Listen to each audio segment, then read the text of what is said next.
আমন্ত্রণের সবাইকে কেমন বাংলাদেশ অনুষ্ঠানের সঙ্গে আছে আমি সৈয়দ আশিক রহমান।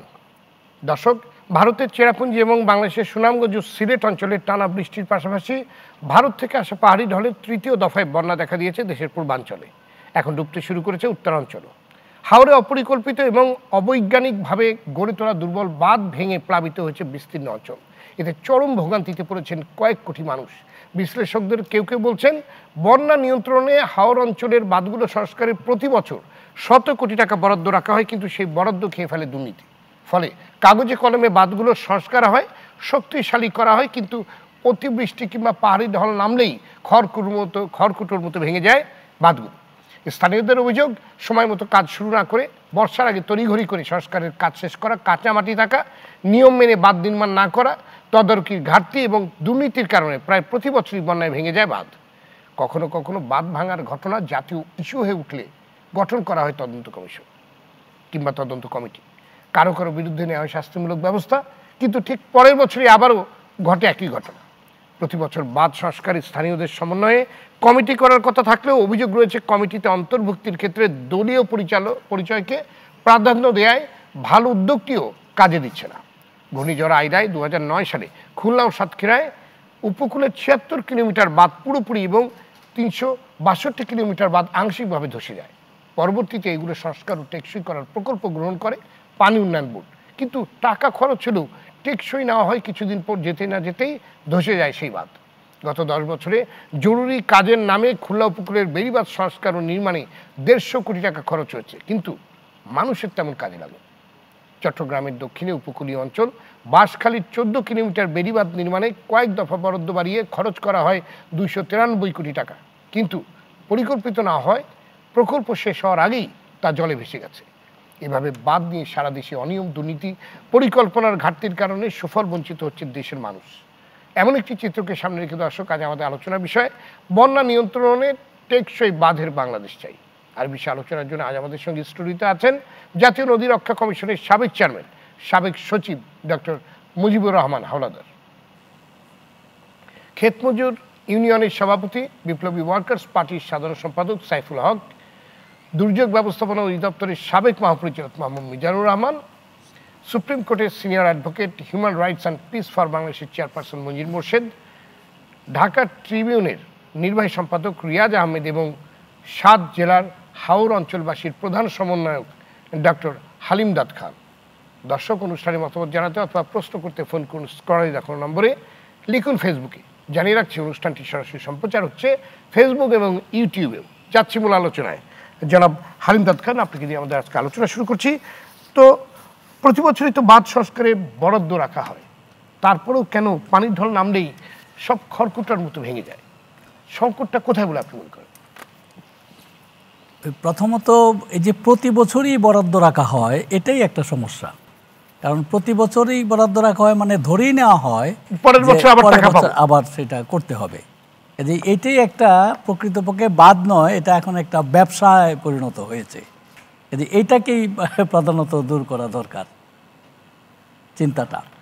আর কি কি কারণে বাঁধগুলো ভেঙে যায় আপনি বলে মনে করেন? একটা হচ্ছে বাঁধ করার জন্য যে সময় একটা খুব গুরুত্বপূর্ণ। যদি বাঁধগুলো কার্তিক মাসে পানি শুকানোর পরপর যদি করা হয়, মাটিটা তখন ভেজা থাকে, তাহলে একটা মাটির উপর আরেকটা মাটি যখন পড়ে, ওই দুইটা মাটি সহজে মিশে যেতে পারে এবং এই কয়েক মাসে বাঁধটা বেশ শক্ত হয়ে যায়। তখন সামান্য বৃষ্টিতে এটার মানে ভেঙে পড়ার সম্ভাবনা সৃষ্টি হয় না। কিন্তু নানা কারণেই অনেক দেরিতে বাঁধগুলো করা হয়। আমাদের দেশের যে অর্থ বছর, সেটা হলো জুলাই থেকে শুরু হয়। তার মানে হচ্ছে জুনের মধ্যে সারা বছর কাজ না করে সব কাজ শেষ হয় এসে আসলে জুন মাসে। অনেক সময় দেখা যায় যে জুন মাসে কাজ শেষ হয় না, কিন্তু বিল তুলতে হবে জুন মাসের পরে, যেহেতু টাকাটা আবার ফেরত চলে যাবে। কাজ না করেও অনেক সময় বিল দিয়ে দেওয়া হয় একটা আপোষের মাধ্যমে।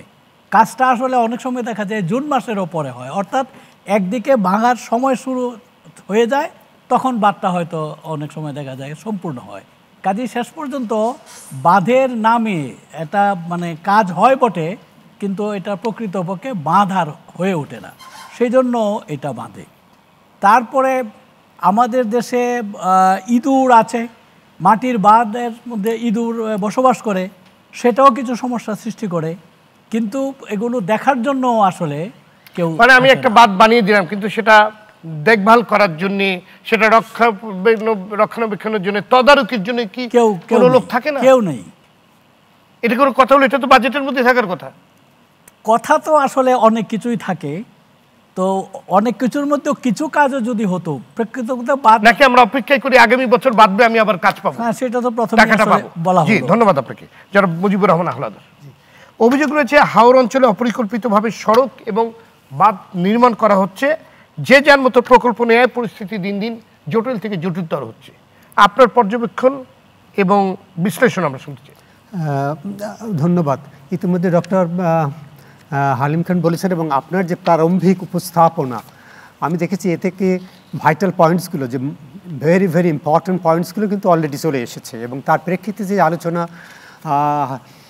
ডক্টর হালিম খান বললেন, আমি তার সাথে একেবারেই আমি বলবো যে আমার যে অভিজ্ঞতা, কারণ 2018 থেকে 19, 20 এবং 21 এই সময়গুলোতে আমি অনেক সময় ব্যয় করেছি, এক্সপার্টদের নিয়ে আমরা গবেষণা করেছি, সার্ভে করেছি এবং আমরা মিটিং করেছি।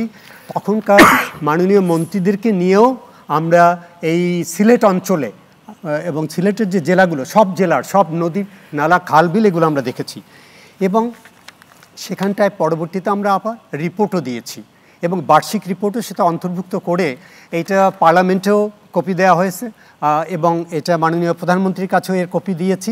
এবং সেই জায়গাটায় যে বিষয়গুলো এসেছে, যে আমাদের বিষয়গুলো ছিল যে হাওর এলাকায় অবশ্যই একটি তো আছে ক্লাইমেট চেঞ্জের ইস্যুস, আরেকটি আছে যে লা নিনার প্রভাব, এইটি ওই অঞ্চলে ঘটে থাকে।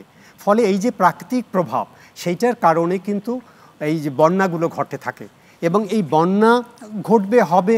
এখন প্রাকৃতিক এইটির উপরে আমাদের নিয়ন্ত্রণ কম, কিন্তু আমাদের যেটি করতে হবে যে আমরা জানি কতটুকু পানি আসে, সর্বোত্তম মাত্রায় কতখানি আসতে পারে, সেটির একটা হিসাব আমাদের প্রয়োজন আছে। ওয়াটারের development board should come up with that, এবং ওখানে যে নদীনালা খালবিল আমাদের আছে একেবারে বিল্ট ইন, যেটা নতুন করে আমি বলবো না, প্রয়োজন হলে সেটা দেখা যাবে, সেই বিল্ট ইন খাল বিল এবং হাওর বাওর যেটা আছে, সেইটিও আমরা দেখেছি তার যে ধারণ ক্ষমতা এবং পরিবহন ক্ষমতা সেটিও কিন্তু একেবারে কমে গেছে। কারণ সেখানটায় আপনার ওখানে আমরা জানি যে বালু উত্তোলন করা হয়, বালু যদিও আইন আছে উত্তোলনের, কিন্তু এটি অপরিকল্পিতভাবে এবং সেগুলো মানা হয় না। অপরদিকে পাথর, এবং ওই জায়গাটায় যে উপর থেকে ভেসে আসা যে আপনার turbidity level, this is very high, ফলে ওখানে সিল্টেশন পড়ছে, এবং নদী ভেঙে যাওয়ার ফলে সেই মাটিটাও কিন্তু ভিতরে যাচ্ছে। আরেকটি দিক যেটা বললেন, প্রজেক্টের যতটুকুই কাজ হোক, সেই মাটিগুলো আবার আমি দেখেছি, যেটা আপনার সুনামগঞ্জের নদীগুলো আমরা দেখেছি, এবং তখন কিন্তু ডিস্ট্রিক্ট অ্যাডমিনিস্ট্রেশন ছিল, ওয়াটার ডেভেলপমেন্টের লোকও ছিল, ব্যাক ইন 2018 তাদের চোখে সামনে আমি দেখে বললাম যে এই যে মাটিটা কাটছে, এইটি তো এমন জায়গায় রেখেছেন, এইটা বর্ষায় আবার ওই ইয়ের মধ্যেই চলে যাবে। এবং সেটি নিয়ে পরবর্তীতে নৌ পরিবহন মন্ত্রণালয়ে এসে একটা সার্কুলার আমরা জারি করেছিলাম আমরা মতামত দিয়ে, কিন্তু সার্কুলারের জায়গায় সার্কুলার আছে, but it is not being followed by them. So these are the issues like that. এবং এখানটায় আমি যেটা বলবো যে টেকসই বাঁধ নির্মাণের জন্য আমরা বলেছিলাম যে বাঁধের উচ্চতা প্রয়োজনের ভিত্তিতে এটা পুরো নির্ধারণ করতে হবে, এবং একটা স্টাডি করতে হবে, হাইড্রোমরফোলজিক্যাল স্টাডি, প্রযুক্তিকে কাজে লাগিয়ে এটি করতে হবে। সেখানে ল্যাটেস্ট প্রযুক্তি, এবং আমরা বলেছিলাম যে এইটা তো একটা আছে যে ডাটাবেস তৈরি করতে হবে, যে ডাটাবেস পাবলিকও জানবে সবাই, ইট উইল বি ওপেন, এবং ডিসকাশন করতে হবে। সেখানে আমরা বলেছিলাম যে সিভিল সোসাইটির যে পিপল লিডার যারা, এবং ওখানে যে কমিউনিটি লিডার্স, তাদেরকে সম্পৃক্ত করতে হবে। কিন্তু অনেকগুলো প্রজেক্টই নেওয়া হয়, যে অভিযোগ আছে যে তারা নিজেদের মতো করে প্রজেক্ট নেন, যেটা বলে এলাকার লোকজনও জানে না, তাদের মতামত ওভাবেই থেকে যায়। অপরদিকে সরকার কিন্তু এটি করেছে, আমাদের সময়ে এটা হয়েছে, জেলা নদী রক্ষা কমিটি আছে, উপজেলা নদী রক্ষা কমিটি আছে, এবং বিভাগীয় কমিশনের সভাপতিতে বিভাগীয় নদী রক্ষা কমিটি আছে। এইগুলো সব মিটিংগুলোই কিন্তু আমরা গিয়ে করেছি আমার সময় একাধিক। সেখানে যে সাজেশনগুলো আছে সেই সাজেশনগুলো আসলে বাস্তবায়ন আমি দেখছি না। এর মধ্যে যেটা আছে ওই যে আমরা বলছি যে কত পানি আসতে পারে এবং নদী নালা খালবিল যেটা আছে কত অল্প সময়ের মধ্যে সেই পানি চলে যেতে পারে এবং একই সাথে একটা ধারণ ক্ষমতাটাও বৃদ্ধি করতে হবে। আর যাতে ওই যে বালু তারপরে পাথর এগুলো দিয়ে এবং ভাঙনের সৃষ্টি না হয় অপরিকল্পিতভাবে সেটাকে বন্ধ করতে হবে। কিন্তু আইনের যে প্রয়োগ, আইন আছে, হাইকোর্ট সুপ্রিম কোর্ট আপনি জানেন যে লিভিং বিং হিসাবে নদীকে বলা হয়েছে it is a public property and is the constitutional right of every citizens to have the benefits from that. কিন্তু সেইটি আসলেই এটা যারা যে অর্গানাইজেশনসগুলো আছে আমি বলবো যে জানি না ইনঅ্যাকশনস অফ দোজ অথরিটিস, এইটা কিন্তু it is criticised by everybody even by the people. So we are still I am connected with the people of the leaders of the area and day after tomorrow I am also going over there, ওখানেও seminar হবে। তো যেটা আমরা জানি, যেটা বললেন হামিদাত খান এবং আপনি যেটা বললেন, এই জায়গাটা আমাদের নজর দেওয়া দরকার, সরকারের আরও সুপারভিশন দরকার এবং এটা দায়িত্বহীনতার কারণে তাদের বিরুদ্ধে অ্যাকশন হওয়া দরকার। জি, আপনার কাছে আমি আবার আসবো। অ্যাডভোকেট মঞ্জুর মোর্শেদ, সারা দেশে বাঁধ নির্মাণ নিয়ে এক ধরনের তুঘলকি কাণ্ড আমরা দেখছি বেশ কিছুদিন ধরে, বেশ কয়েক বছর ধরে। টাকা খরচ হচ্ছে কিন্তু বাঁধ টেকসই হচ্ছে না। আমরা ওই যে যেমনটি কিছুক্ষণ আগে আলোচনা হচ্ছিল যে আমরা মনে হয় অপেক্ষাই করে থাকি ওটা ভেঙে যাবে এবং আগামী বছর আবার বরাদ্দ পাবো, এবং একেবারে বর্ষার আগ দিয়ে তড়িঘড়ি করে কাঁচা মাটি তুলে আমি কোনোভাবে একটা বাঁধ তোলার চেষ্টা করি। তো এই জিনিসগুলো আসলে এগুলোর কারণ কি বলে আপনি মনে করেন? ধন্যবাদ আপনাকে এবং যারা আলোচক আছেন সবাইকে শুভেচ্ছা। দেখুন, এটার কারণটা তো খুব সহজ। আপনি জানেন যে দুর্নীতির উর্বর জায়গা হলো বাংলাদেশ। এটা আমি প্রায় বলি যে উর্বর মানে সবচেয়ে ভালো প্রোডাক্ট হয় বাংলাদেশে। প্রত্যেকটা ক্ষেত্রে ইদানিংকালে মিডিয়ার সংবাদগুলো যদি আপনি দেখেন, যদিও এটা হয়তো আগে আমরা কল্পনাও করি নাই, বিশেষ করে প্রধানদের, পুলিশ প্রধান, আর্মি প্রধানদের যেসব তথ্য আসার পরে অনেকটা আমাদের চোখ খুলে গেছে যে আসলে এত কিছু আছে। তো এই ঘটনাগুলো হচ্ছে একটাই কারণ, সেটা হলো যে এই জায়গাটা হলো খুবই উর্বর দুর্নীতির জন্য, এবং যে সেক্টরে যেখানে আছে, শুধু বাদ না, প্রত্যেকটা সেক্টরে। গতকালকে আপনি দেখেছেন মনে হয় একটা কম্পিউটার অপারেটর, তার 50 কোটি 60 কোটি টাকা তার একটা ব্যাংকে আছে। তো এই যে জায়গাগুলো হচ্ছে সেটা হলো যে আমরা এটাকে এমন একটা নার্সিং পজিশনে আমরা রাষ্ট্রকে নিয়ে গিয়েছি, আমরা যারা রাষ্ট্র পরিচালনা করি আমাদের এমন একটা প্রিভিলেজ এই দেশের মানুষ পেয়েছে এবং তাদেরকে একটা সুযোগ করে দিয়েছি যে এখানে দুর্নীতিটা খুব ভালোভাবে করা যায়। এবং ওই জায়গায় আপনাকে ইন জেনারেলি বলার পরে আমি নিয়ে আসবো আপনাকে এখন বন্যা নিয়ন্ত্রণ বাঁধের ক্ষেত্রে। তো যেহেতু একই সারা দেশে যেহেতু একই ঘটনা, সেখানে আপনি নিয়োগের ক্ষেত্রে যেহেতু দুর্নীতি করা যায়, তাই না? তারপরে আপনার কনস্ট্রাকশনে যেহেতু দুর্নীতি করা যায়, তারপরে বেচা কেনায় যেহেতু দুর্নীতি করা যায়, কাজে সেক্ষেত্রে বন্যা নিয়ন্ত্রণ বাঁধের ক্ষেত্রে তো একই চরিত্র একই বৈশিষ্ট্য হওয়ার কথা, এটা ব্যতিক্রম হবে না। তবে এখানে আরও সুবিধা, এই জায়গাটার সুবিধা হলো আপনি ধরেন অনেক সময় হসপিটালেগুলো দেখেছেন, আপনি অনেক মেশিনারিজ কিনেছেন কোটি কোটি টাকার, কিন্তু এগুলো বসে আছে, এগুলো আর চলে না এখন। ওটা তো আপনি দেখতে পাচ্ছেন যে এখানে একটা মেশিন আছে, এটুকু অন্তত আপনি দেখতে পাচ্ছেন যে না অন্তত 100 টাকার মধ্যে সে 20 টাকা হইলো খরচ করছে। কিন্তু বন্যা নিয়ন্ত্রণ বাঁধের ক্ষেত্রে সমস্যাটা হলো সুবিধাটা তাদের আপনি কিছু দেখতে পারবেন না, কারণ সবকিছু যেটা বলা হয় নদীর ড্রেজিং এর ব্যাপার, একদম মাটির নিচে ওই খননের ব্যাপারে এগুলো কিছু দেখা যায় না, কি হিসাব ওই আপনি ঢেউে হিসাব চলে যায়, তাদের হিসাব আপনি কিছু দেখতে পারবেন না। দেখা গেল এটা অনেক সময় হয় যে বন্যা নিয়ন্ত্রণ বাঁধ আপনার রিপেয়ার করবে, ধরেন এক সময় ঝড় বৃষ্টির পরে রিপেয়ার করে বা সিজনের পরে রিপেয়ার করে, একটা বরাদ্দ হলো, সে বরাদ্দ হওয়ার পর কোথায় কোথায় রিপেয়ারটা করলো, সেখানে আপনার ধরেন মাইলের পর মাইল কাজ হচ্ছে। তো ম্যাক্সিমাম ক্ষেত্রেই কিন্তু বাঁধ অনেক জায়গায় ঠিকই থাকে, কিন্তু ওইটার উপরে দেখা যাচ্ছে যে 1/2 ইঞ্চি মাটি ফেলে এইটাকে একটা রিপেয়ার কস্ট দেখাইলো, কিন্তু ওখানে সে 10 ফুট বা 5 ফুট কস্টিংটা নিয়ে নেবে, এরকম একটা ঘটনা আছে। আর যেটা হলো যে এই যে বাঁধ নিয়ন্ত্রণের, আপনি তো জানেন যে আমাদের পানির একটা ক্যারেক্টার আছে। পানিটা হলো কিন্তু এমন একটা জিনিস, সেটা হলো আপনার ওর যদি মলিকুল ধরেন একদম ছোট ক্ষুদ্র কণা, ওর কিন্তু এক জায়গা থেকে আরেক জায়গা পর্যন্ত একটা চেইন থাকে। সেই হিমালয় থেকে যদি এখানে যে পানিটা আসে আমাদের, ওর চেইন কিন্তু একটাই, একমাত্র আপনি যদি কাট আপ করেন তাহলে ঠিক আছে। এর কিন্তু পানির বৈশিষ্ট্য হলো এইরকম, পানিকে যদি আপনি সেপারেট করেন, তার মানে এই যেমন এইটার মধ্যে যদি আপনি পানি রাখেন, এটাকে সেপারেট করে ফেললেন, আপনি ধারণ করতে পারবেন, কিন্তু এর বাইরে ওর যে বৈশিষ্ট্য, তার মধ্যে যদি কোথাও আপনি হস্তক্ষেপ করেন এবং সেটা যদি আপনি গবেষণা করে সেইভাবে বৈজ্ঞানিক ভিত্তিতে না করেন, তাহলে ওইটা আপনার টেকসই হবে না, কারণ ওর যে চেইন, ওর যে প্রবাহ, ওর যে গতি, ওই জায়গায় কোনো কিছু টেকবে না। এটা তো আপনি দেখলেন কিছুদিন আগে আমাদের মহামান্য রাষ্ট্রপতির এলাকায় যে বাদ করেছেন, সেটা তো এখন দেখতে পাচ্ছেন যে সেটার কি ফলাফল হচ্ছে। এখন আমাদের পুরো জায়গা ডুবে যাচ্ছে, যে হাওরের ভিতর থেকে আপনি পুরো কনস্ট্রাকশন করে ওর কোনো রাখলেন না, প্রবাহর জায়গা রাখলেন না, এখন তো আপনার ডুবে যাচ্ছে সব। এটি তো করার আগে চিন্তা করতে হবে। একটা কথা আছে না, না বৈজ্ঞানিক উপায়ে তো করতে হবে। সবকিছু তো আপনার এগুলোই মেজার করে, এগুলা গবেষণা করে কোনো এই ধরনের কাজ করার আগে তো আমার প্রবাহ কোন দিকে, কোনোটা কোনো জায়গায় বাধাগ্রস্ত হবে কিনা। ওই আমরা আমাদের প্রবাদ বাক্যটা আমরা পড়েছি, হ্যাঁ, যে ভাবিয়া করিও কাজ, করিয়া ভাবিও না, কিন্তু ওটা আমরা ইমপ্লিমেন্ট করি না। এই জায়গা হলো সমস্যা। ওটা না শুধু আপনার ধরেন এই যে আইলায় যে আপনার বরগুনা সহ উত্তর আমাদের দক্ষিণবঙ্গের অনেক বাঁধ ধ্বংস হয়ে গেছিল, প্রায় 9 বছরের মধ্যেও কোনো সংস্কার হয় না। তখন আমি এইচআরপিবির পক্ষ থেকে একটা জনস্বার্থের মামলা করেছিলাম। সে জায়গা থেকে আমি যে ঘটনাগুলো জেনেছি সেখানে তখন পানি উন্নয়ন বোর্ডের যে অফিসাররা ছিল তাদেরকে কোর্ট ডেকেছিল যে কেন করা হচ্ছে না। তখন তারা বিভিন্ন রকম আইসা গল্প দেখাচ্ছে যে এটা হচ্ছে না, এইরকমভাবে করা যায় না, এটা আজকে করলে কালকে ভেঙে যায়। তখন কোর্টের একটা স্ট্রং পজিশন ছিল, কোর্ট বলেছে যে ওইসব বুঝি না, আপনি এইটা সংস্কার করে আমাদেরকে প্রতিবেদন দিবেন। তখন কিন্তু ঠিকই 3 মাস 4 মাস পরে তারা প্রতিবেদন দিয়ে ছবি দিয়ে দিয়েছে, আমরা সংস্কার করেছি। এবং এরপরে ওই এলাকার লোকজন তো আমাদের সঙ্গে যোগাযোগ আছে। আমি কিন্তু কয়েক বছর থেকে আর কমপ্লেন পাই না যে ওটা ভেঙেছে, কারণ ওই যে একটা নজরদারির বিষয় খুব ইম্পর্টেন্ট। কারণ আপনি সব কিছুতে যদি নজরদারি না রাখেন, তাহলে স্বেচ্ছাচারিতা, দুর্নীতি, অনিয়ম এগুলো অব্যাহতভাবে চলতে থাকে।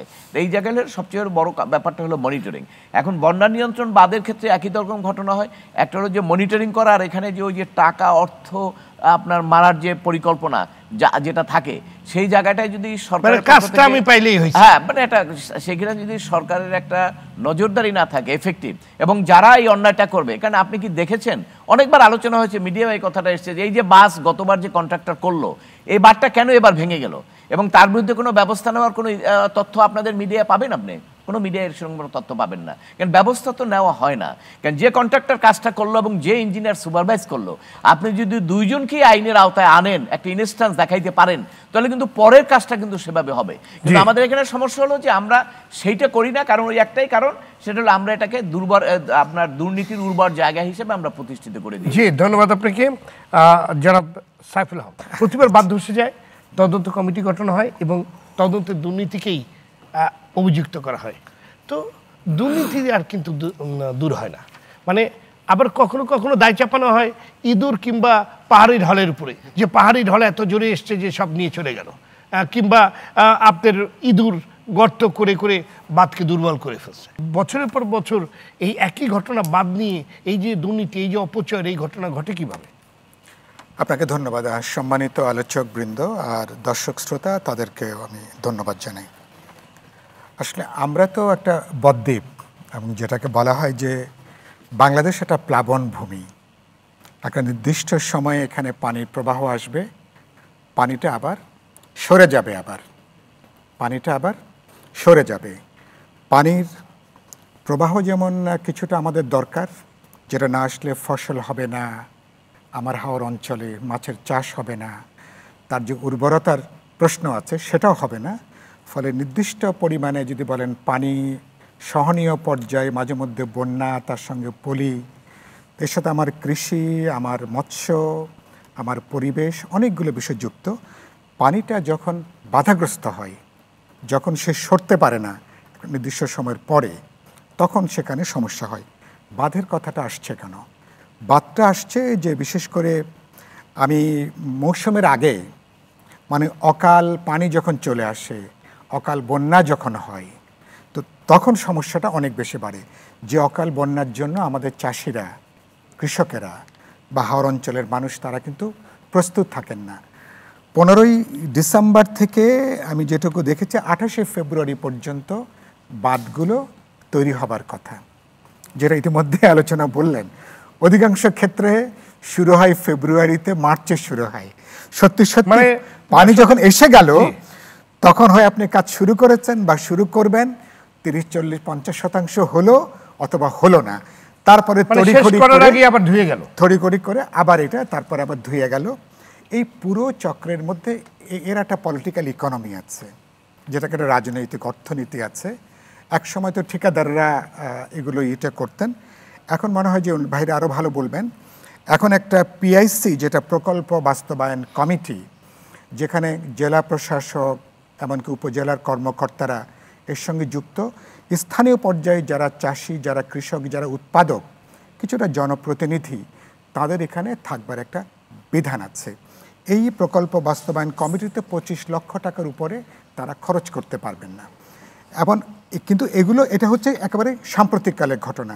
কিন্তু যদি আপনি আগে থেকে বলেন, পুরোটা এর মধ্যে রাজনীতি আছে। বাঁধটা কোথায় হবে? অনেক সময় প্রয়োজনের ক্ষেত্রে বাঁধ হয় না, অপ্রয়োজনীয় জায়গায় যে কোনো পারপাস হয়। জি, আচ্ছা, আমাদের সাথে বেশ কয়েকটি ফোন আছে, একটি ফোন আপনার কাছে হয়তো আছে, ফোনটা নিয়ে আপনার কাছে আমি আবার আসবো। দর্শক কে বলছেন, কোথা থেকে বলছেন, নাম বলে আপনার প্রশ্নটি করুন। আসসালামু আলাইকুম। ওয়ালাইকুম আসসালাম। প্রকৌশলী সাইদ আহমদ। জি বলুন। প্রধান প্রকৌশলী, বাংলাদেশ পানি উন্নয়ন বোর্ড। জি জি বলুন। আমাকে কি শুনতেছেন? জি শুনতেছি, প্রকৌশলী সাইদ আহমেদ বলুন। জি জি, আমি আমাদের সম্মানিত আলোচক অ্যাডভোকেট মঞ্জিল মোর্শেদ সাহেব বলতেছিলেন যে আমাদের পানির নিচে আমরা যে ব্লক ডাম্পিং করি এবং প্রোটেক্টিভ ওয়ার্ক করি, ওটাতেও উনি বন্যা নিয়ন্ত্রণ বাঁধ হিসেবে উল্লেখ করতেছেন। তো এই কাজের ব্যাপারে উনি বলতেছেন যে এখানে দুর্নীতির সুযোগ অগাধ। তো আমি এটা বলতে চাই যে বাংলাদেশের যে কোনো জায়গায় এই পানির নিচে ডাম্পিং করে আমরা যে প্রোটেক্টিভ ওয়ার্ক করি, এটা যে কোনো কাজের চেয়ে যে স্বচ্ছ সেটা প্রমাণ করতে আমরা রাজি আছি। যে কোনো জায়গায় আপনারাই সিলেক্ট করতে পারবেন। আর আরেকটা জিনিস আমি জানাতে চাই, আমাদের ওটা বন্যা নিয়ন্ত্রণ বাঁধ না, ওটা হলো আসলে প্রতিরক্ষামূলক কাজ। আর আমাদের বন্যা নিয়ন্ত্রণ বাঁধ হচ্ছে যখন আমরা নদী থেকে একটু দূরে গিয়ে মাটির বাঁধ দিই। এবং আমরা আপনাদেরকে জানাতে চাই যে আমরা একমাত্র টাস্ক ফোর্স রাখি বাংলাদেশ সরকারের 59টি মন্ত্রণালয়ের মধ্যে। শুধুমাত্র পানি সম্পদ মন্ত্রণালয়ের টাস্ক ফোর্স আছে, যেটা বন্ধ করার জন্য বিশ্বব্যাংক চেষ্টা করছিল কিন্তু পারে নাই। জি জি প্রকৌশলী আহমেদ সাহেব, যে নিয়োজিত কনসালটেন্ট আছে, সেটার উপরে টাস্ক ফোর্স মেজারমেন্টটা কাজ করে। Thank you. জি, আপনার কাছে আমার প্রশ্ন, আপনি তো আপনি তো প্রধান প্রকৌশলী, তাই না, পানি উন্নয়ন বোর্ডে? জি, তো আমাদের যদি আপনি বলতেন, এই যে আপনার হাওড়ে সারা দেশে যে বাঁধগুলো তৈরি করা হয় এবং দেখা যায় যে আপনার বর্ষার পানি আসতে না আসতেই সেগুলো ভেঙে যাচ্ছে, এর কারণটা কি? আপনি যদি আমাদেরকে একটু বিশ্লেষণ করেন।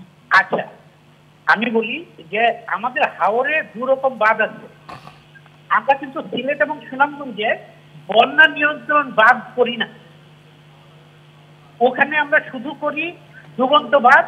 আমাদের ওখানে বিশাল হাওড় এলাকার শুধু ফসল রক্ষার জন্য এই 31শে মে পর্যন্ত, এবং ফসল কাটা শেষ হলে আমরা ধরে নেই যে পানিটা হাওড়ে ঢুকবে। আর বন্যার জন্য যেটা আপনারা ভাবতেছেন, এই ব্যাপারে আমাদের অবজারভেশন হলো হাওড় এলাকায় আমাদের টোটাল যে সারফেস এরিয়া, এটা প্রায় 94 ভাগ। আর নদীর যে সারফেস এরিয়া, যে নদী দিয়ে পানিটা যায়, সেটা মাত্র 6 ভাগ। তো ফলে আপনার বন্যার পানিটা যখন আসে, হাওড়ে ঢুকতে পারে না এই 94 ভাগ এলাকায়। ফলে আপনার বন্যার যে পাহাড় থেকে যে পানিটা আসে, এই 94 ভাগ এলাকায় যাওয়ার আগেই পানিটা বেড়ে শহর এলাকা এবং জনপদ ডুবাইয়ে দিচ্ছে। তাহলে কি হলো, আমাদের হাওড় এলাকায় আমরা যে এই 94 ভাগ এলাকায় ফসল রক্ষা করি, সেই বাঁধগুলোতে সমীক্ষার মাধ্যমে পর্যাপ্ত পরিমাণে আমাদেরকে রেগুলেটর কনস্ট্রাক্ট করতে হবে, যাতে ওই পাশ থেকে ভারত থেকে পানি আসা মাত্র অত্যন্ত দ্রুত হাওড়ের 94 ভাগ এলাকায় ঢুকে যায়। একমাত্র সেভাবে আমরা নদীর পানির হাইটটা বাড়াটাকে কন্ট্রোল করতে পারবো। অর্থাৎ হাওড়ে যদি আমি 1 ফুট পানি ঢুকাই, নদীর পানি প্রায় 19 ফুট কমবে এরিয়ার তুলনায়। জি, তাহলে সে কাজটা কি আপনারা কি সে কাজটা কি আপনারা করছেন, কিংবা কোন উদ্যোগ কি আছে? আমরা তো দেখি ফসলও যায়, শহরও যায়। এটা আসলে আমি বলি, আমি হাওড়ে চাকরি করেছি, আমি 2 টার্ম। এবং এখন যে এই যে সমস্যাগুলো আসতেছে, আগামীকাল মাননীয় প্রধানমন্ত্রীর কার্যালয়ে আমাদেরকে ডাকা হচ্ছে এই হাওর এলাকার সমস্যা নিয়ে। সেখানে আমাকেও রাখা হচ্ছে লিস্টে। এই যে আমার যে অবজারভেশন, এর কারণ হলো আমি ওখানে চাকরি করেছি দীর্ঘ সময়। আরেকটা জিনিস হলো, আমাদের পাহাড়ের কাছে যে ভারতে পাহাড়টা আছে, এই পাহাড়ি এলাকায় জনবসতি গড়ে উঠছে গত 52 বছরে অসংখ্য। ফলে আপনার শুধু চেরাপুঞ্জি না, পাহাড়ের পানিটা আমাদের এই পাশে আসতে এখন খুব কম সময় লাগে, কারণ পাহাড়ে তারা প্রচুর পরিমাণ ঝোপঝাড় এবং গাছপালা কেটে ফেলছে। ফলে ওই পাশের পানিটা আমাদের হাওরে আসে অত্যন্ত দ্রুত। তো ফলে আমাদের এখানে এমন একটা সমীক্ষা আমরা আগামীকাল আমি আর কি আমার তরফ থেকে দিব, যে সিলেট অঞ্চল থেকে একেবারে মেঘনা পর্যন্ত আমাদের এই যে পানিটা এসে সিলেট বন্যাকে ডুবাই দিচ্ছে, এই পানিটাকে কিভাবে স্থানীয়ভাবে এবং 254 কিলোমিটার যে নদী আছে এটা দিয়ে দ্রুত পার করে দেওয়া যায় এবং সিলেট এবং সুনামগঞ্জের সমস্ত জনপদকে বন্যার জলবদ্ধতা থেকে বাঁচানো যায়। জি, আমরা তো আপনার বিভিন্ন দেশের সাথে আপনার আন্তঃনদী চুক্তি নিয়ে মানে চুক্তি করার চেষ্টা করছি পানির ন্যায্য হিসাবটা পাওয়ার জন্যে, কিন্তু যে পানিটা কিংবা যে ঢলটা এভাবে আসে সেই পানিটাকে আমরা কি কাজে লাগাতে পারি না কেন? আমরা সেই পানিটাকে আমরা নদীতে নাব্যতা আনার জন্য কাজে লাগাতে পারি না কেন? সে ব্যাপারে কোনো উদ্যোগ রয়েছে? এই ব্যাপারে আমাদের এই সিলেট অঞ্চলে আসলে আমাদের যে পানিটা আসে, আমাদের পার্বত্য অঞ্চলের মতো এই জায়গাটায় পানিটাকে আপনি বাদ দিয়ে যে একটা জলাধার করে যে বিদ্যুৎ উৎপাদন করবেন, এটার যে ধরনের একটা রিসার্চ দরকার বা এই সম্ভাবনা এখনো বের হয়ে আসে নাই। এখন আমাদের সামনে মূল যেটা সমস্যা, যে সিলেট এবং সুনামগঞ্জে আমাদের এই যে 2017 পর গত বছর এবং এই বছর যে বন্যা হয়েছে, এই ব্যাপারটাকে আমাদের এই মুহূর্তেই করতে হবে। সমীক্ষার মাধ্যমে এটাকে মধ্যমেয়াদী এবং দীর্ঘমেয়াদী পরিকল্পনা আমরা করতে হবে। জি জি, না আপনি করতে হবে বলতেছেন, কিন্তু আমরা তো চাই যে এটা যেন হয়, কারণ আমরা দীর্ঘ সময় ধরেই কিন্তু বলছি, দীর্ঘ বছরগুলো ধরেই বলছি যে আমরা করছি, এই পরিকল্পনা হচ্ছে, কিন্তু আসলে যাইকে তাই সেটা নিয়ে আসলে যে আমরা এখনো করার মধ্যে আছি। ধন্যবাদ আপনাকে জনাব সাইফুল হক। আপনার কাছ থেকে শুনবো, আমাদের একটি বিরতিতেও যেতে হবে, বিরতি থেকে ফিরে আপনার কাছে আমি আবার আসতেছি। দর্শক, নিচ্ছে ছোট্ট একটি বিরতি, ফিরে আসছে অল্প সময়ের মধ্যেই, সাথেই থাকুন।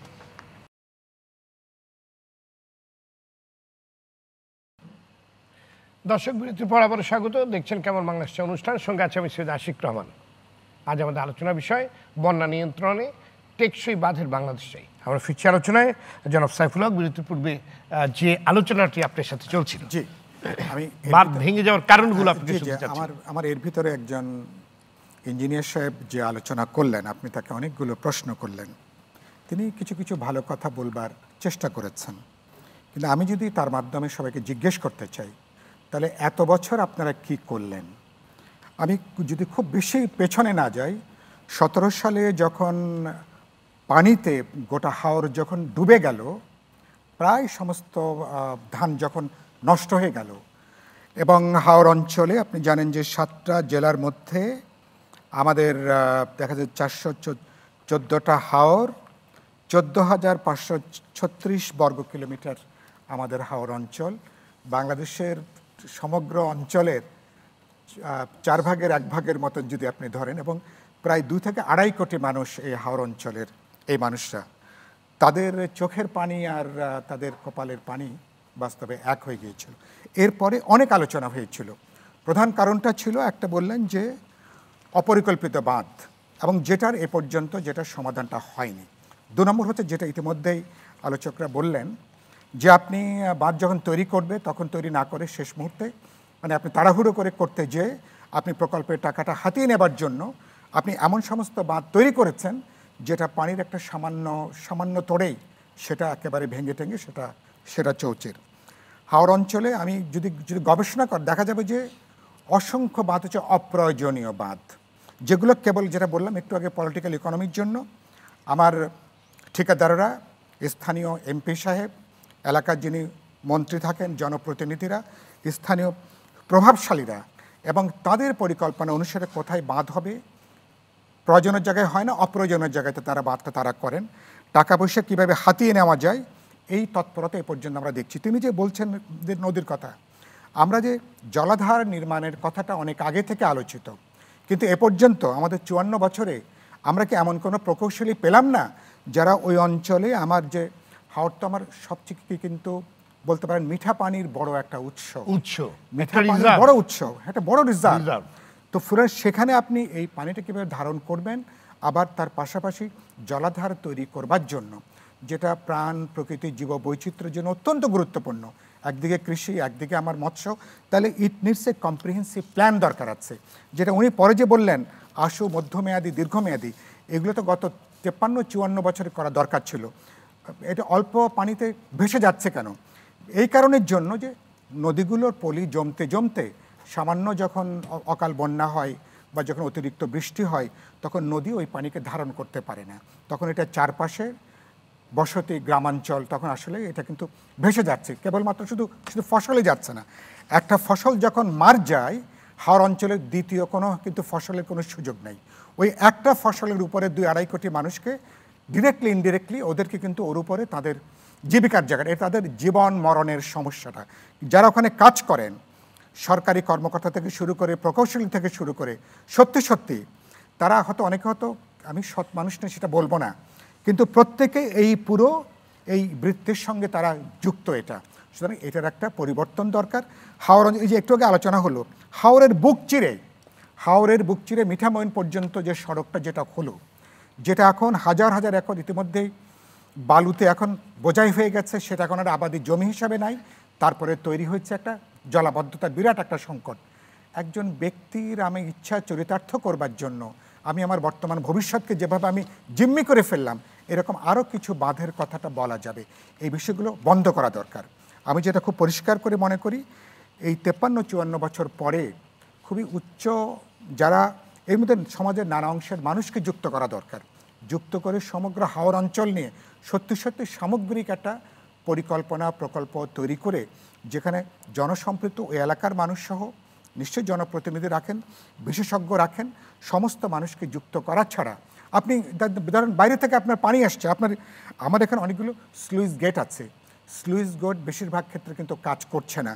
কিছুটা পানি যদি স্লুইস গেট থাকে, কিছুটা পানি আপনি কিন্তু অ্যাডজাস্ট করে যে আমার ফসলটা ওঠা পর্যন্ত যেন ডুবে না যায়, স্লুইস গেটগুলো যদি কাজ করে তাহলে একটা পর্যায় পর্যন্ত পানিগুলোকে কিছুটা আটকে রাখা সম্ভব।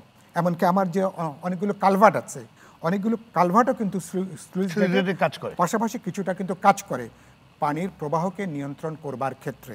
এগুলো আমি যখন ওই এলাকায় গেছি, তখন এগুলো আমাদেরকে গবেষণা করে বের করতে হয়নি। যারা ওই এলাকার কৃষক, সাধারণ মানুষ, এগুলো তারা বলছেন যে আমাদের মাথায় আসছে, আমাদের যারা ইঞ্জিনিয়ার সাহেবরা, তারা কেন এগুলো বুঝতে পারছেন না।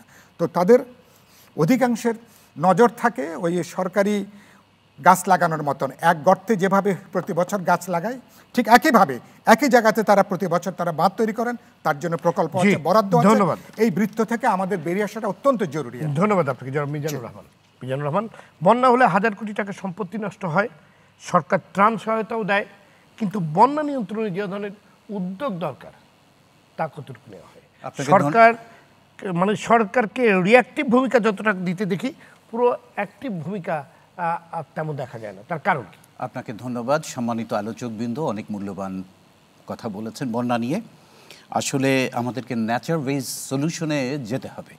আমরা এতক্ষণ আলোচনায় অনেকে বলেছেন বা অনেক সাধারণ মানুষও বলবে যে নদীগুলো খনন, কিন্তু মূল নদী খনন করা সত্ত্বেও যদি তার শাখা নদীগুলো কিন্তু অপদখল হয়ে গেছে, ভরাট হয়ে গেছে, সুতরাং শুধু মূল নদী জায়গায় সেগুলো বন্ধ করে দেওয়া হয়েছে, বাদ দিয়ে শাখা নদীকে মেরে ফেলা হয়েছে। তো সুতরাং শুধুমাত্র মূল নদীকে খনন করে হবে না, যেহেতু প্রাকৃতিকভাবে তার শাখা নদী থাকবে, ওখানে তো পানি, সেই পানিগুলো ধারণ করা, এবং যেহেতু আমাদের ফসলের টাইমটা দ্রুত, ফসল কেটে আনার পরে হাওড় অঞ্চলে পানি আসবে, এটি স্বাভাবিক। এখন এই স্বাভাবিকটা বিশেষ করে এখনকার যে ক্লাইমেট চেঞ্জের যে অবস্থা, তাতে হয়েছে কি আমাদের চেনা দুর্যোগগুলোর নতুন চেহারা নিয়ে আসছে, যে কারণে ইতোমধ্যে 3বার অলরেডি বন্যা আমাদের ওই অঞ্চলে হয়েছে। আগামী মাসে আবারও একটা বন্যা হতে পারে এবং সেটা ভয়াবহ হতে পারে।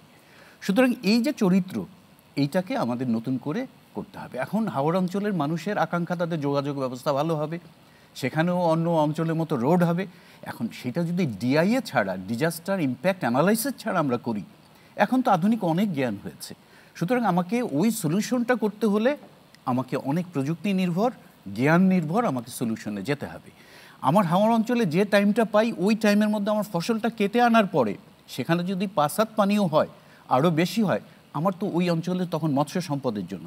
কারণ পৃথিবীর মধ্যে বাংলাদেশ লাকি যে এত বেশি মিঠা পানি, এই যে রিসোর্স, এইটাকে আমাদের চিন্তা করা দরকার কিভাবে কাজে লাগানো যায়। সুতরাং বন্যা যে আমাদের জন্য খারাপ সেটাও না, কিন্তু পানিটাকে রাখতেও হবে। এখন আমাদের তো পৃথিবীর মধ্যে আমরা জাতিসংঘের 193টা মেম্বার কান্ট্রি, সদস্য দেশ, সেখানে বাংলাদেশ হচ্ছে পৃথিবীর মধ্যে ল্যান্ডেড এরিয়াতে হচ্ছে 94তম, মানে এত ক্ষুদ্র একটা ল্যান্ড।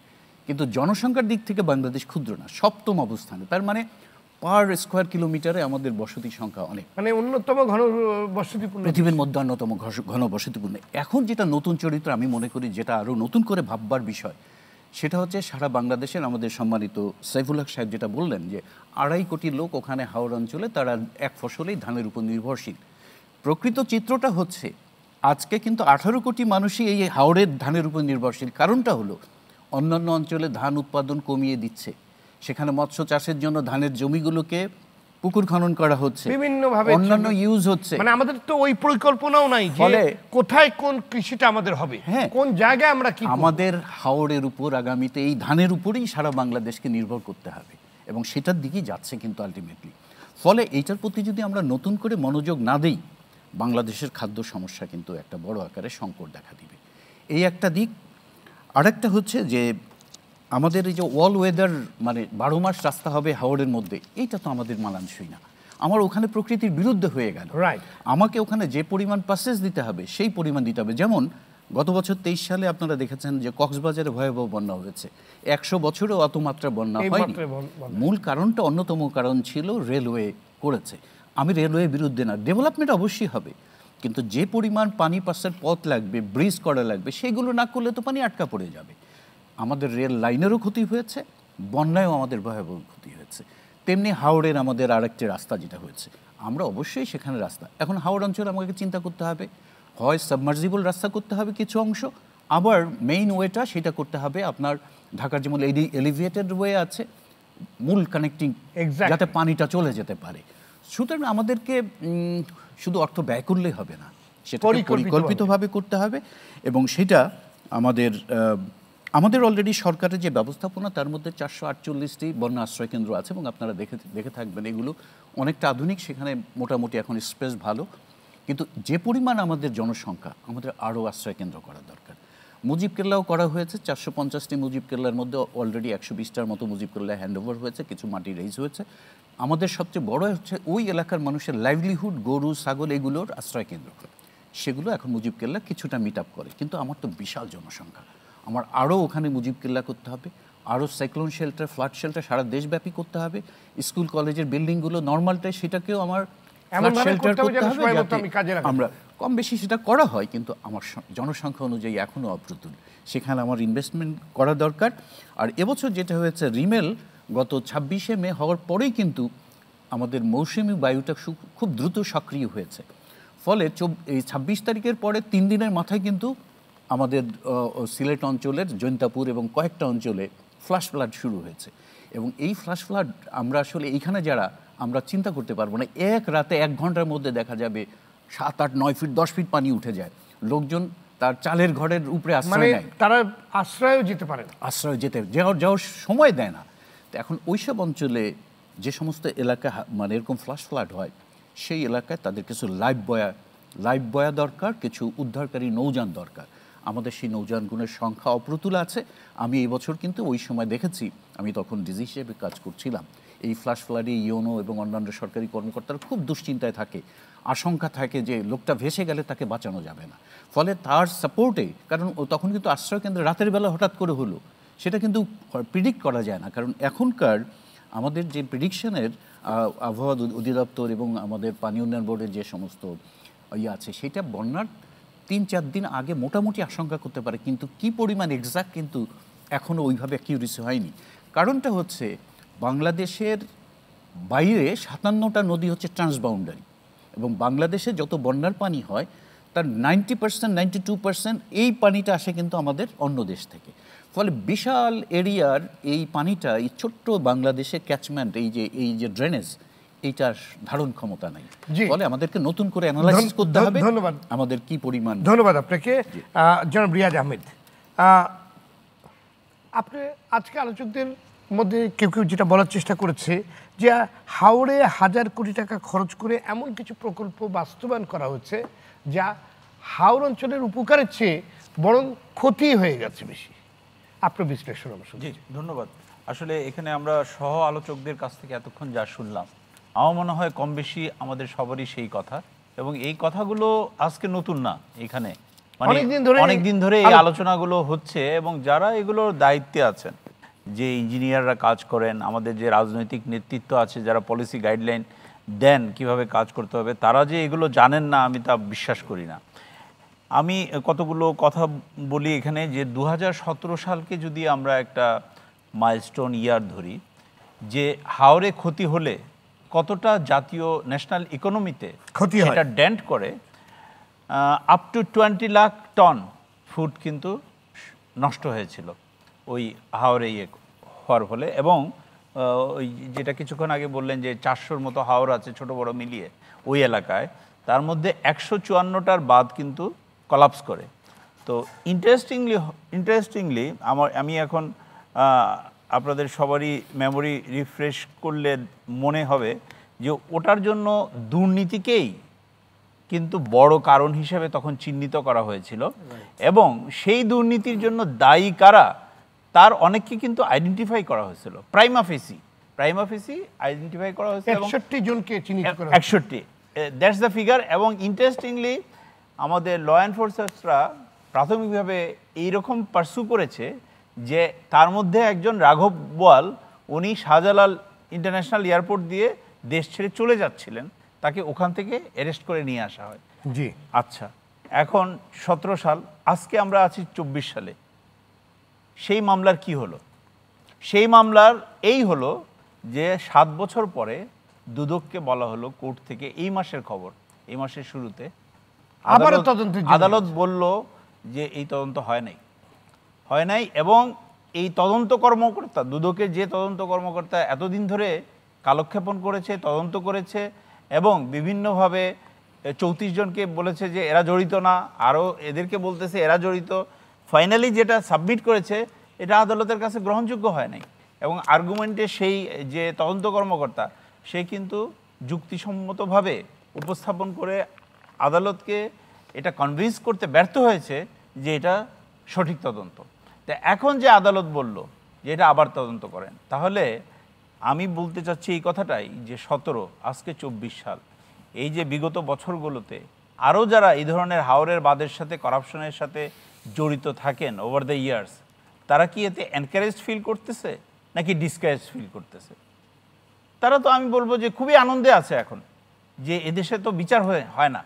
হ্যাঁ, তো এইটা একটা জিনিস অ্যাড্রেস করা দরকার। আরেকটা যেটা আমি মনে করি আর কি, যে I also come from greater Sylhet area, আমি ওখানকারই মানুষ, ওই রিজিয়নের, কর্মসূত্রে এখন ঢাকায় থাকি। কিন্তু এবং আমি এইবার কয়েকদিন আগে যে প্রথম যে বন্যার ধাক্কাটা আসলো ওখানে, ফ্ল্যাশ ফ্ল্যাটটা, আমি ওই সময় 2 দিন ওখানে ছিলামও। তো আমি যে কথাটা বলতে চাচ্ছি যে গত মাসে একেবারে fresh statistics, Bangladesh bureau of স্ট্যাটিস্টিক্সের BBS-এ, তারা বলছে সারা বাংলাদেশে বিগত 5 বছরে এই বন্যার কারণে সারা বাংলাদেশে যত মানুষ ডিসপ্লেসড হয়েছে, সেইটার যে অ্যাভারেজ, সেই ডিসপ্লেসমেন্টের অ্যাভারেজের 9 টাইমস মোর ডিসপ্লেসমেন্ট হচ্ছে ইন গ্রেটার সিলেট। তা এর বিপরীতে, তাহলে আমি ম্যাগনিচিউডটা বোঝালাম, সমস্যার ম্যাগনিচিউড। তাহলে এর বিপরীত বাংলাদেশ সরকার কি গুরুত্বপূর্ণ কার্যক্রম নিয়েছে যে এগুলো অ্যাড্রেস করার জন্য? ন্যায় যে সেইটার উদাহরণ দিচ্ছি আমি স্ট্যাটিস্টিক্স দিয়ে বা তথ্য দিয়ে। সেটা হলো 22 সালে আপনারা জানেন যে একটা ভীষণ বড় বন্যা হলো ওই অঞ্চলে, এবং তৎকালীন যিনি পররাষ্ট্র মন্ত্রী, তার বাড়িও সিলেটে, এবং সিলেট শহরে তার যে বাসা, that also went under water. এবং উনি ওখানে দাঁড়িয়ে থেকে বললেন যে এবারে আমরা সুরমা খনন করব, এবারে আমরা সুরমা এক্সকাভেট করব। আচ্ছা, 22 সাল এই প্রথম যে ফ্ল্যাশ ফ্ল্যাটটা এইবার হলো কিছুদিন আগে। তারপরে বাংলাদেশ সরকারের যিনি বর্তমানে পানি সম্পদ প্রতিমন্ত্রী, উনি বললেন এইবারে আমরা এটা করব, এতদিন করা হয়নি, এইবারে করব। তা আসলে ঘটনাটা হলো যে আগামী বছর হয়তো আমরা একই কথা শুনবো। 17 সালের পরে 2020 সালে, যেটা কিছুক্ষণ আগে কথা হচ্ছিল, আপনি শুধু সুরমা কুশিয়ারা করলে হবে না, তার মানে হচ্ছে এদের যে ট্রিবিউটারিজ আছে সেগুলোকে নিয়ে করতে হবে, কারণ ইটস এ নেটওয়ার্ক। তো সেই রকমই কিন্তু 18টা নদী, ওই অঞ্চলের 18টা নদীকে নিয়ে একটা প্রকল্প ওই 17 ঘটনার পরে তৈরি করা হলো। 20 সালে এটা সাবমিটেড, আজকে 24 সাল। It has not been approved yet from planning, from finance. তাহলে বলতে হবে যে এটা তো আমরা জেনে শুনেই ওই অঞ্চলের মানুষকে প্রতি বছর এই ভোগান্তির মধ্যে ফেলছি। এবং শুধু মানুষ যদি ভোগান্তিতে পড়তো, না হয় গরিব মানুষ বাড়ি ছেড়ে চলে গেছে, আশ্রয়কেন্দ্রে স্থান পেয়েছে, কিন্তু তার সাথে যে অর্থনৈতিক সম্পদ আমরা হারাচ্ছি, বিপুল পরিমাণ সম্পদ, সেটা তো শুধু ওই অঞ্চলের সম্পদ না, ওখানকার ফসল তো সারা বাংলাদেশের মানুষকে খাওয়ানো হচ্ছে বা খাচ্ছে মানুষ। তো এই জায়গাগুলো অ্যাড্রেস করার জন্য আমার মনে হয় যে আমি খুব সংক্ষেপে এখন যে কথাগুলো বলতে চাই সেটা হলো যে আলোচকরা ইতিমধ্যে যেগুলো বলেছেন, বাঁধগুলো কোথায় প্রয়োজনীয় সেটা সঠিকভাবে নির্ধারণ করা, যেখানে প্রয়োজন নাই সেখানে না করা। দ্বিতীয়ত হচ্ছে প্রথম উনি যে কথাটা বলেছিলেন আর কি, যে আসলে প্রতি বছর যে বাঁধ করতে হয় এখানে কিন্তু এটাই একটা সমস্যা। রিয়াজ আহমেদ, শুধু বাঁধ নির্মাণই নয়, বর্ষাকালে জলমহাল বরাদ্দ দেওয়া নিয়েও দুর্নীতি অনিয়মের বিশাল বড় অভিযোগ রয়েছে। না, তা তো বটে, এবং রীতিমতো একরকম সেটা তো তুগলকি কাণ্ড চলে সেগুলো নিয়ে। এসব জলমহল, বালুমহল হাওরকে আরো বেশি ঝুঁকিতে ফেলে দিচ্ছে। এগুলো দেখে দায়িত্ব আসলে কার? এক্স্যাক্টলি, কারণ হলো যে এই সব কিছুর, অর্থাৎ নদী, খাল, বিল, এই যে পানি আউটলেট, এই মানে ইকোসিস্টেমে যা কিছু আছে এগুলোর প্রত্যেকের বেনিফিশিয়ারি হওয়া উচিত এই পুরো ক্যাচমেন্ট এরিয়ার জনসাধারণ। কিন্তু আমরা দেখছি যে এগুলোকে কেন্দ্র করে যে কার্যক্রমগুলো হয়, ওই যে আপনি শুরুতে যে কথাটা বলছিলেন, বালু উত্তোলনের কথা থেকেই যদি আপনি ধরেন, এগুলো কিন্তু বেনিফিশিয়ারি শুধুমাত্র politically connected people, influential people. এবং সেই কারণে দেখা যাচ্ছে যে তারা করুক ভালো কথা, কিন্তু নিয়ম মেনে যে কাজটা করবে সেটা এনফোর্সমেন্টে গিয়ে প্রশাসন কিন্তু এনফোর্স করছে না এই কারণে যে এরা তো পাওয়ারফুল লোক। তো যার ফলে এটা কোনো না কোনোভাবে কাউকে না কাউকে তো এর দুর্ভোগ পোহাতে হবে, সেই দুর্ভোগটা পোহাচ্ছে কিন্তু সাধারণ মানুষ। জি, ধন্যবাদ আপনাকে হালিমদাদ খান, ডক্টর হালিমদাদ খান। হাওড়ে আগাম কিংবা মৌসুমি বন্যার প্রতিরোধে সরকারের উদ্যোগগুলো কতটুকু আসলে সন্তোষজনক? ধন্যবাদ। না, আমরা কিন্তু প্রায় শুনি যে আগামী বছর আর হবে না।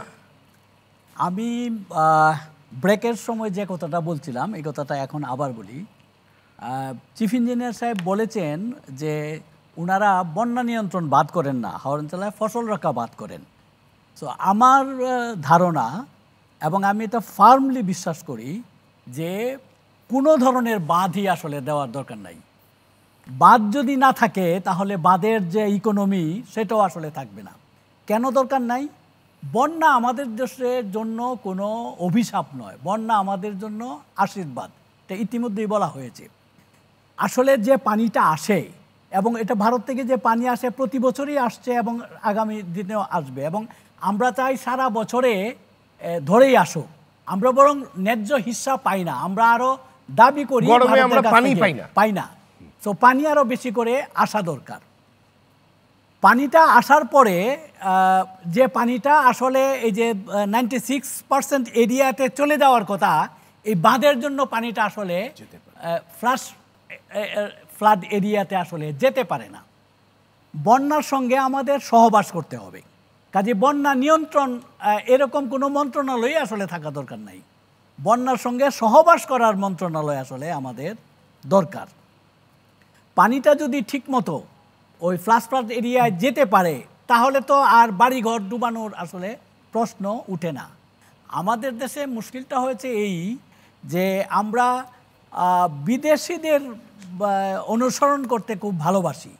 যেমন আমি একটা উদাহরণ দিই, আমাদের দেশে চলন বিল একটা পানির এলাকা, আবার হাওর এলাকা আর একটা পানির এলাকা। চলন বিলের সমস্যা আর হাওরের সমস্যা কিন্তু একরকম নয়।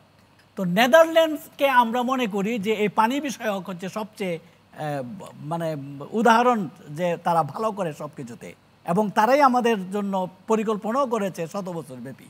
কিন্তু এই পরিকল্পনা বাংলাদেশের জন্য আসলে প্রযোজ্য নয়। ডেল্টা এটা হচ্ছে বাংলাদেশের জন্য আরেকটা মানে ম্যাসাকার আসলে আনবে। আমাদের জন্য যেটা আসলে দরকার সেটা হলো পানিটাকে মানে সরে যেতে দেওয়া। সরে যেতে যদি আমরা দিই তাহলে আর বাঁধের আসলে দরকার পড়ে না, এবং এটা কিন্তু অতীতে ছিল। আমরা তো মানে পানি আসবে, পানি নেমে যাবে থেকে তো বাঁধ দেওয়া শুরু করেছি, এর আগে তো ছিল না। তো এর আগে তো বাংলাদেশ ছিল। কাজেই আর যেটা ফসল রক্ষা বাঁধের জন্য যেটা দরকার, এটা হলো অষ্টমাসী বাঁধ আমরা আসলে সাধারণত বলে থাকি, সেটারও একটা সীমাবদ্ধতা থাকা দরকার। আমরা বিলকে, যে রিজার্ভারের কথা উঠছে, আমরা এই যে বিলকে আরো বেশি গভীর যদি করি তাহলে এইগুলো একটা এমনিতেই স্বাভাবিক রিজার্ভার, এবং এটাকে আমার গরমের সময় কাজে দিবে। আমাদের একটা সীমা থাকতে হবে বিলের তলায় আমরা কোন পর্যন্ত আসলে ফসল করব। ফসল আমরা করব ঠিকই, কিন্তু একটা সার্টেন এলাকা ছেড়ে দিতে হবে যে ওখানে আমরা ফসল করব না। তাহলে ওইটা যদি ছেড়ে দেই তাহলে ওই যে পানিতে এসে ফসল ডুবিয়ে দেয়, এটার হাত থেকেও আসলে আমরা অনেকটা বাঁচতে পারি। কাজেই আমি যে কথাটা বলছি যে বাঁধ আসলে দরকারে নেই আমাদের দেশে। আরেকটা হলো আমরা কেবল একটা ইন্ডেমনিটির কথা জানি, যেটা খন্দকার মুস্তাক আহমেদ জারি করেছিল বঙ্গবন্ধু হত্যার বিষয়ে। আরও অনেক ইন্ডেমনিটি আছে, সরকারি কর্মকর্তারা অনেক রকমের ইন্ডেমনিটি পায়। এবং একটা খুব বাজে কথা প্রচলিত আছে, ওনারা সরল বিশ্বাসে যদি কোনো কাজ করেন তাহলে এটার জন্য তাদেরকে দোষী করা যাবে না। এবং এই যে ইঞ্জিনিয়ার সাহেবরা বেঁচে যান কিন্তু ওই যে সরল বিশ্বাসের ফাঁদ দিয়ে, ওই সমস্ত ইন্ডেমনিটি বন্ধ করতে হবে।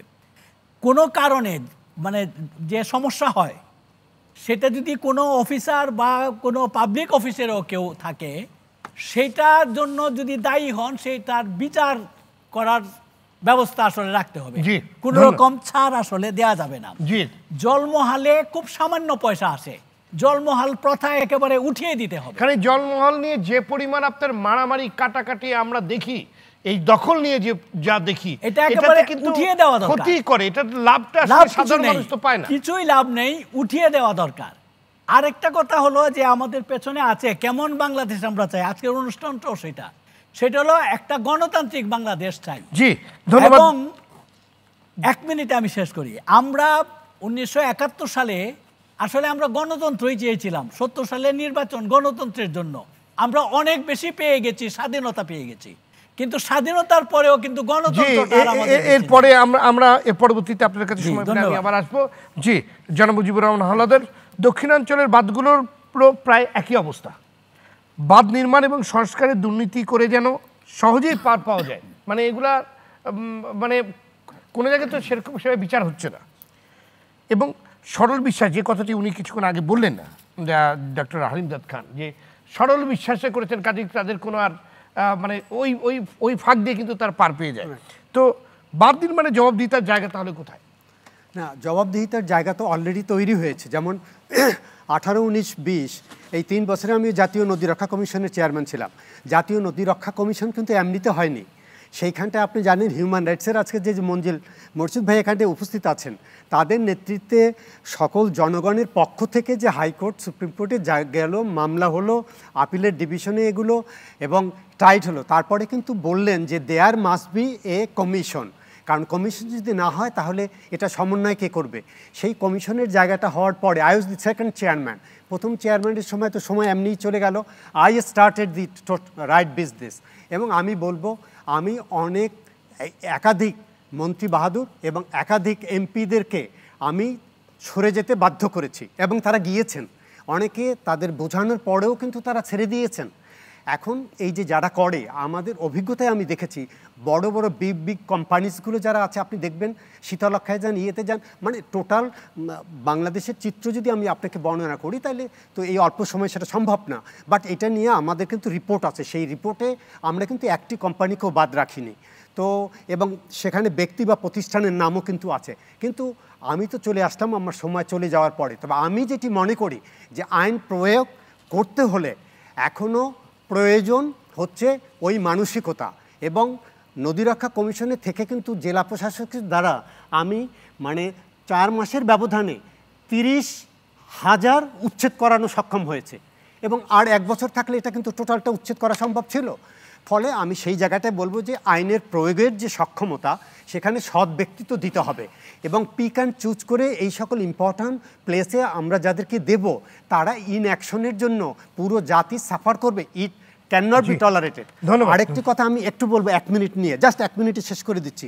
যে কথাটাই বলেছেন সেলিম দাদ খান, ওভারঅল ঠিক আছে, ইট ইজ রাইট, কিন্তু আমরা যেটা দেখছি যে আপনি কর্ডনিং এবং কমার্শিয়াল যে অ্যাসপেক্ট, কর্ডনিং কমার্শিয়াল অ্যাসপেক্ট এটি কিন্তু ওখানে চলছে, কিন্তু এর মানে কর্ডনিয়ান এটার মানে এই না যে আমরা ওপেন অ্যাপ্রোচ এমনভাবে করব সেটি কিন্তু সবার মতামত নিয়ে একটা স্টাডি করে তারপরে কিন্তু করতে হবে। সেখানে ওয়াটার ম্যানেজমেন্টের যে স্টাডিটা এইটি তো আমি দেখি না, অর্থাৎ কত পানি আসছে, কত পানি আগামীতে আরও আসবে, আমাদের হিন্দুকুশ হিমালয়ের থেকে যে পানি পাবো, এইটি বেসিক যে কতগুলো সায়েন্টিফিক অ্যান্ড টেকনোলজিক্যাল যে স্টাডিগুলো এগুলো কিন্তু ওয়াটার ডেভেলপমেন্ট বোর্ডকে এগিয়ে আসতে হবে এবং অন্যান্য ইয়েতে নিয়ে।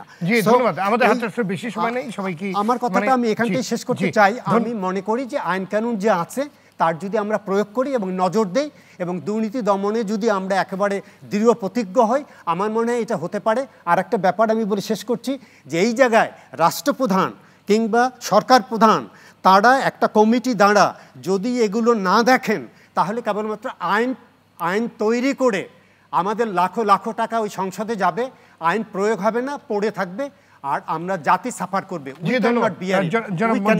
জাতি এটা বহন করতে পারে না। অ্যাডভোকেট মনজিব মোর্শেদ, বন্যা হলে রাজনীতিবিদরা আগে বন্যার্তদের পাশে দৌড়ে চলে যেত এবং সেখানে অবস্থান করত, তাদেরকে দেখভাল করত, কিন্তু এখন সেই সংস্কৃতি খুব একটা দেখা যায় না। বন্যা দুর্গত এলাকায় বিপুল সংখ্যক মানুষ ত্রাণ পাচ্ছে না, প্রচণ্ড কষ্টে রয়েছে, এবং এই দেশের ধনীদেরকেও এখন আর তাদের পাশে গিয়ে দাঁড়াতে আমরা দেখি না। এই ব্যাপারে আপনার বক্তব্য শুনতে চাই। ধন্যবাদ আপনাকে। এই একটা বড় চেঞ্জ। আপনার এই প্রশ্নের উত্তর আগে আমি জাস্ট একটা জিনিস বলতে চাই, সেটা ইঞ্জিনিয়ার সাহেব যে প্রশ্ন করেছিলেন, উনি একটা অফার দিয়েছেন আমাদেরকে, আমি এটা অ্যাকসেপ্ট করলাম। মুজিবুর রহমান সাহেবের নেতৃত্বে আমরা এখানে যারা আছি, আপনি আমাদেরকে 3টা বা 5টা জায়গা বলেন যেখানে আপনি ফসল রক্ষা বাদ বলেন বা বন্যা নিয়ন্ত্রণ বাদ বলেন, এই 5টা জায়গা গত 1 বছর আগে আপনি কি কাজ করেছেন আমাদেরকে দেন, আমরা এটা ভিজিট করব ওন কস্টে, এবং আমরা দেখাতে পারবো। যদি না পারি যে আপনার এখানে দুর্নীতি হয় নাই, তখন আপনি বলবেন, এই টেলিভিশনের সামনে আবার বলবো আমরা যেখানে দুর্নীতি হয় না। আর যদি দুর্নীতি হয়ে থাকে তাহলে সেখানে আপনাকে দায় দায়িত্ব নিতে হবে। আপনি মনে হয় আমাদের রিয়াজ আহমেদ ভাই কথাটা শুনেছেন, 17 সালের ঘটনা, এটা আপনি তো তখন বলেছেন ওখানে ছিলেন, তাহলে কোত্থেকে হলো এই জিনিসগুলো? তো এখানে প্রত্যেকটা বক্তা কিন্তু এইখানের দুর্নীতির ব্যাপারে কথা বলেছে এবং এদেশের মানুষের পারসেপশন, হ্যাঁ, যদি আপনি এটা মনে করেন যে এটা এই পারসেপশন আপনি ভেঙে দিতে পারেন তাহলে আমরা এটা খুশি হব, কিন্তু সেই জায়গাটা তো সেইভাবে কাজ করতে হবে। এরপরে আপনার প্রশ্নে আসি, সেটা হলো এখন দেখেন এইটা কেন করতো, আমরা যখন ছাত্র ছিলাম আমরাও করেছি, যখন দুর্ভিক্ষ হয় তখন আমি রুটি বেলে করেছি 74 সালে, এবং যেহেতু একটা সংগঠন করতাম সব জায়গায় ছিল, আগেও ছিল, এবং এইটা কারা করে হইলো আপনার বিভিন্ন কালচারাল সংগঠন এবং রাজনৈতিক সংগঠন। কালচারাল সংগঠন কি আপনার এখানে এখন খুব আছে? কালচারাল সংগঠন নাই, কারণ আমাদেরকে তো এমন একটা পরিবেশ পরিস্থিতি করা হয়েছে যে আমাদেরকে সবাইকে লোভ লালসার দিকে ঠেলে দেওয়া হয়েছে। আগে বুদ্ধিজীবীরা অনেকে এই কালচারাল সংগঠন লিড করত, এখন বুদ্ধিজীবীরা কথা বলে যে কোন কথা বললে তাকে ভাইস চ্যান্সেলর বানানো হবে, কোন কথা বললে তাকে অ্যাটর্নি জেনারেল বানানো হবে, কোন কথা বললে তাকে অ্যাম্বাসেডর বানানো হবে। বুদ্ধিজীবীরা এই কথা বলে, তাহলে আপনি ওই যে কালচারাল সংগঠন লিড করার লোক কোথায় আপনি পাবেন? এই গেল একটা।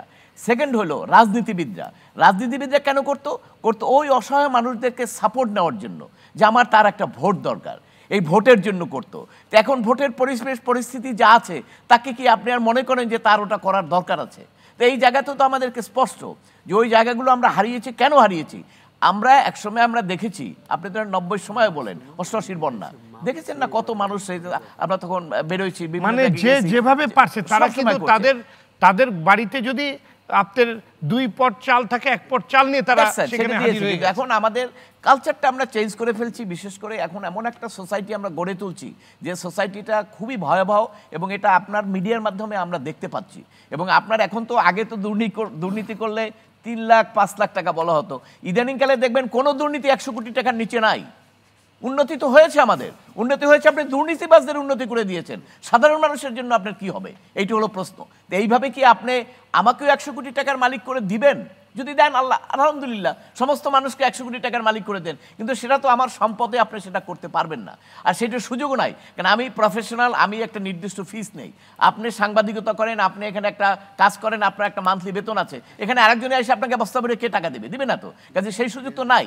কাজে আমাদের এখানে সবচেয়ে বড় ক্রাইসিস হলো এইটাই, এই যে যত আলোচনা আমরা করি না কেন, মূল গোড়ার কথাটা হলো রাষ্ট্রের যে ক্যারেক্টার, এই ক্যারেক্টারটা বঙ্গবন্ধুর যে রাষ্ট্রের ক্যারেক্টার ছিল, বঙ্গবন্ধু যেভাবে চিন্তা করেছেন, সেই চিন্তাটাকে যদি আপনি প্রতিস্থাপন না করেন, শুধু বঙ্গবন্ধুকে বিক্রি করে আপনি যদি সব কিছু চালিয়ে দিতে চান, এ দ্বারা বাংলাদেশ রক্ষা হবে না। বঙ্গবন্ধুর মূল চিন্তাটাকে প্রতিস্থাপন করতে হবে, তার যেভাবে চিন্তা ছিল সেইভাবে আমরা যাতে কাজ করি, সেইভাবে যেটা আমরা মননে চিন্তা করি, সেই জিনিসগুলো যদি আপনি নিয়ে আসতে পারেন, তাহলে অবশ্যই বাংলাদেশের জন্য ভবিষ্যতে উজ্জ্বল ভবিষ্যৎ রয়েছে বলে আমার দৃঢ় বিশ্বাস।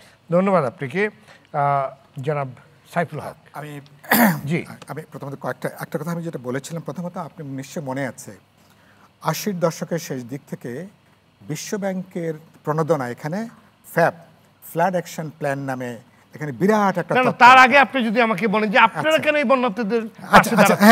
আপনি তো আপনি তো রাজনীতিবিদ, আপনারা তো সংগঠন করছেন, আগে তো আপনারা দৌড়ে যেতেন, এখন তো আপনাদের দেখি না। আচ্ছা, আমি এখানে আসবো। তো ফলে এখন ফ্লাড অ্যাকশন প্ল্যান পরবর্তীকালে এটা অবসলেট প্রমাণিত হয়েছে, কারণ এখানে সহনীয় মাত্রায় বন্যা আসবে। কারণ বাংলা, আমি যে বলেছি এটা শব্দ, যে এই বদ্বীপটা যে প্লাবন ভূমি, মানে প্লাবন আসবে, একটা অংশ থাকবে, বড় অংশটা পানিটা আবার চলে যাবে, বেরিয়ে যাবে। যখনই অবস্থাকেল তৈরি হয় তখনই জলাবদ্ধতা, তখনই নানা ফসল হানি, অনেক ধরনের, আমার বসতিগুলো ডুবে যায়, বাড়িঘর ডুবে যায়। তো এই যে সমস্যাগুলো। 2 নম্বর হচ্ছে আমার নিকটতম যে প্রতিবেশী বা আমার যেখান থেকে পানিটা আসছে, তাদের সাথে 54 বছরে আমরা তাদের চাওয়া সবগুলো সমস্যা কিন্তু সমাধান করে দিয়েছি। কিন্তু আমাদের জন্য সবচেয়ে গুরুত্বপূর্ণ যেটা, যে আমার গ্রীষ্মকালে যখন আমার পানি দরকার, তখন কিন্তু তারা একতরফাভাবে তখন তারা পানি প্রত্যাহার করে। আবার বর্ষার সময় যখন তারা আমাকে বাড়তি পানিটা কিন্তু পুরোপুরি বাংলাদেশকে, আমার কন্যা যেটা বিশ্ববিদ্যালয়ের টিচার, ও বাংলাদেশকে নাম দিয়েছে পৃথিবীর বৃহত্তম নর্দমা। মানে অর্থাৎ যেটা একটু আগে এখানে একটা শব্দ উনি বললেন, আমার ওনার কথাটা পরে কন্যার কথার মনে হলো, মানে টোটাল পানিটা চলে যাচ্ছে এই বাংলাদেশের এই বিরাট নর্দমার মধ্য দিয়ে। তাহলে এই নর্দমার যে মেনটেনেন্সটা, এই বদ্বীপের এই প্লাবনভূমির অনেক যত্ন, এর সঙ্গে ভাই একটা শব্দ বলেছেন আমার রিয়াজ ভাই, আমাদের এখানে প্রাণ, প্রকৃতি, জীববৈচিত্র্য, এখানকার ইকো ব্যবস্থা, আমার পার্শ্ববর্তী দেশের সাথে আমি গ্রীষ্মকালে বা আমার এই বর্ষার মৌসুমে পানির টোটাল ব্যবস্থাপনা কি হবে, আমি পানিকে কিভাবে আমি সংরক্ষণ করব, খুব গুরুত্বপূর্ণ প্রশ্ন। শুধুমাত্র বড় বড় কিছু নদীর খনন করলেই হবে না, তার সঙ্গে সংযোগ যতগুলো শাখা নদী আছে, সেগুলো যদি প্রবাহ যদি না থাকে, তাহলে ওটা আবার জলাবদ্ধতা তৈরি করবে, সেটা আবার কিন্তু আরেকটা বন্যার জায়গাটা, সেটা একদম একদম। ফলে আমার এখানে বেশিরভাগ বাঁধেরই বাস্তবে কোনো দরকারই নেই। আবার আপনি হাওর অঞ্চলের জন্য আপনার যে প্রকল্প, আমার সেখানে বরেন্দ্র অঞ্চলের জন্য বা চলন বিলের জন্য একই প্রকল্প হবে না, কথাটা খুব সঠিকভাবে বললেন। আবার দক্ষিণাঞ্চল, যে অঞ্চলে আমার বাড়ি, যেটা বাংলাদেশ যে এখন জলবায়ু পরিবর্তনের সবচেয়ে বিপদাপন্ন দেশের দক্ষিণাঞ্চল, বলা হচ্ছে আগামী 30-40 বছর পরে 1 থেকে 1.5 কোটি মানুষ একটা জলবায়ু শরণার্থী হয়ে যেতে পারেন। ইতিমধ্যেই জমির মধ্যে লবণাক্ততা, আয়লা থেকে শুরু করে অসংখ্য সমস্যা, এটার জন্য স্পেশাল পরিকল্পনা দরকার, এবং এটা কোনো কোনো টোটকা কোনো ব্যবস্থা দিয়ে সেটা হবে না। তাহলে ইউ নিড এর ভেরি কম্প্রিহেনসিভ। এটা তো আছে, তারপরে দেখা যাচ্ছে যে কোন ক্ষমতাসীন গ্রুপ তারা কিন্তু আপনার মানে খাল কেটে, মানে খাল বানিয়ে একদম তাই। আমি একটা কথা যোগ করি আপনার সাথে, তাহলে সুবিধা হবে। এই যে অ্যাপ্রোচের কথা যেটা বললেন, নর্দমা, খুব রাইটলি বলেছেন। এই জায়গাটা আমি বলতে চাই যে উন্নয়নের সকল প্রকল্প বেসিন ভিত্তিক হতে হবে। এই বেসিন ভিত্তিক যেটা কম্প্রিহেনসিভ, এই জায়গাটা আমরা যাচ্ছি না।